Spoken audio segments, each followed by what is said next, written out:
Армысыздар, құрметті оқытушылар мен студенттер. Қайырлы күн, қымбатты ITC Қазақ радиосының тыңдармандары.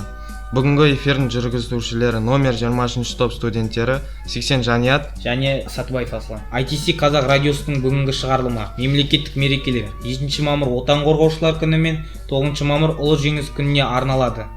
Эфирімізді колледжіміз үшін жағымды жаңалықтармен бастағымыз келеді.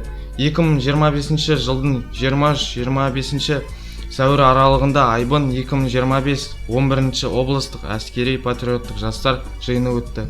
Жиында колледжіміздің номер 13-ші топ студенті Айтмағамбетова Медея мылтық атудан 1-ші орын, 25-ші топ студенті Харкин Андрей 2-ші орын, 13-ші топ 16-ші топ студенті Голубев Кирилл 3-ші орын иеленді. 2025 жылдың 18-24 сәуір аралығында дәстүрлі WorldSkills Орал 2025 кәсіптік шеберліктің аймақты чемпионаты өтті. Аталмыш байқауға колледжіміздің студенттері 24 құзыреттілік бойынша қатысып, нәтижесінде 13 алтын, 10 күміс, 1 қола және 4 медаль иеленіп, жеңіс тұғырына көтерілді. Айта кету керек, колледжіміз 4 жыл қатарынан облыс бойынша 1-ші орын иеленіп келеді.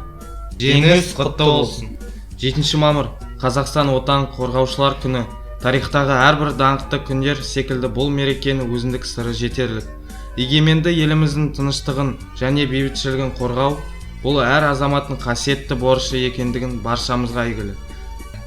Ал отанды қорғаушылар тек қана білектің күшіне сүйенушілерден ғана болмай, ақылы мен қайраты, күш-жігері мен зердесі бірдей мықты болғаны бұл ел қорғаушы ерлерге ежелден қойылып келе жатқан талап. Құрметті біздің колледжіміздің азаматтары, студент жігіттер, сіздерді 7 мамыр отан қорғаушылар күні мерекесімен шын жүректен құттықтаймыз. Қырандай түлеп ұшқан арманымыз, біз бүгін өркен елдің сарбазымыз, ант алып ар алдында сапқа тұрып, қорғаймыз туған жердің ар намыс. Көк байрақ арайланған нұртанымыз, жігіттің сынға түскен сұлтанымыз, дұшпанға қатал болған досқа берік, жау жүрек бауыр жанның ұрпағымыз. Әрқайсымыз үшін жақын әрі қымбат мереке жеңіс күні де келіп жетті. Биыл ұлы жеңіске 80 жыл толып отыр. Жеңіске жету жолында қазақстандықтардың асқан ерлігі мен әскери жанқиярлығы отан соғысы тарихындағы жарқын беттерге айналды. Қан майданда ерекше қаһармандық танытқан Бауыржан Мамышұлы, Талғат Бегелдинов, Рақымжан Қошқарбаев, Төлеген Тоқтаров, Қасым Қайсенов, Әлия Молдағұлова, Мәншүк Мамбетова, Хиуаз Тоспанованың есімдері халық жадында мәңгі сақталады. Осы эфир барысында соғыста жүріп, анасына сағынышын жолдаған ер жүрек Мәншүктің хатынан үзінді ұсынамыз. Анаға хат оқитын 23-ші топ студенті Сатыбалдина Дилназ. 1943 жыл 20 мамыр. Қымбатты мама, қалыңыз қалай? Мен жақсымын. Сізден көптен күткен хатты алдым. Барлықтарыңызды, амандықтарыңызды біліп, өте қуанып қалдым. Мама, мен сізді қатты сағындым. Менде суретіңіз жоқ. Тек хатыңызды қайта оқи беремін. Мен сізден хат алған кезде күшіме күш қосылып, бір жасап қаламын. Қалай дегенмен де мен жауынгерлер арасында жалғызбын. Қазір алға шепте пулеметшімін. Фашистерді мықтап аңдудамын. Түнде мүлдем дерлік ұйықтамаймыз. Міне, қолым қалт еткен сәтті пайдаланып, өзіңізге хат жазып отырмын. Мама, бүгін күнді сәл тынығайын деп жатып едім, бірден ұйықтап кетіппін. Сізді түсімде көрдім. Жалпы жеңіспен оралған соң айтатын нәрсем көп ақ. Қолыңызды қатты қысып құшақтап сүйдім. Мама, егер қаза болсам, отан үшін, әкем үшін және сіз үшін суретіңізді күтем. Енді хатты ұрыстан кейін күтіңіз. Қош, сізді қатты қысып сүйем. Өзіңнің Мәншүгің. Жеңіс оңайлықпен келген жоқ. Жеңіс жолында отан үшін су кешіп, талай миллиондаған асыл азаматтар мерт болды. Жаумен жан аямай шайқасып, ерліктің ерен үлгілерін көрсетті. Бұл біз үшін үлкен қуаныш. Бақыт, елімізде бейбітшілік болсын. Айбынды азаматтарымыз аман болсын. Қуанышымыз, жеңісіміз ұзағынан болсын деп, бүгінгі мерекелік эфирімізді аяқтаймыз. Мерекелік эфирімізді ән шашумен аяқтаймыз. Назарларыңызға колледжіміздің музыкалық жетекшісі Аманчиев Мұрат Ерімбаевичтің орындауында ана туралы баллада әні. Қабыл алыңыздар. Әлесімде әледі жыр біледі.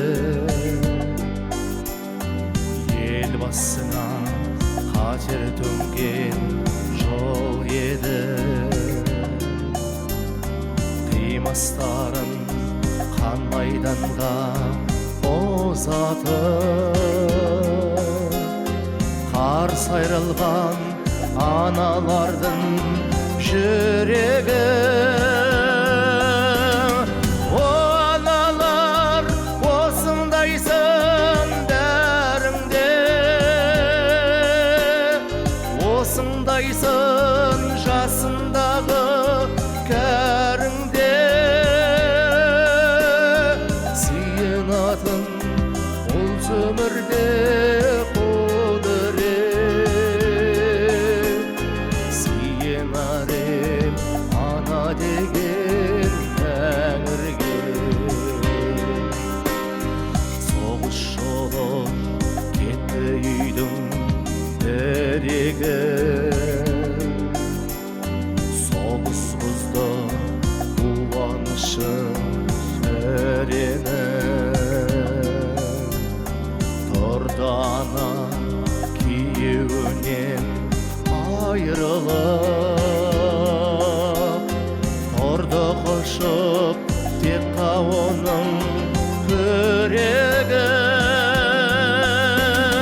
О аналар, осындайсың дәріңде, осындайсың жасындағы кәріңде. Сүйенатын бұл өмірде құдірет, сүйенарем ана деген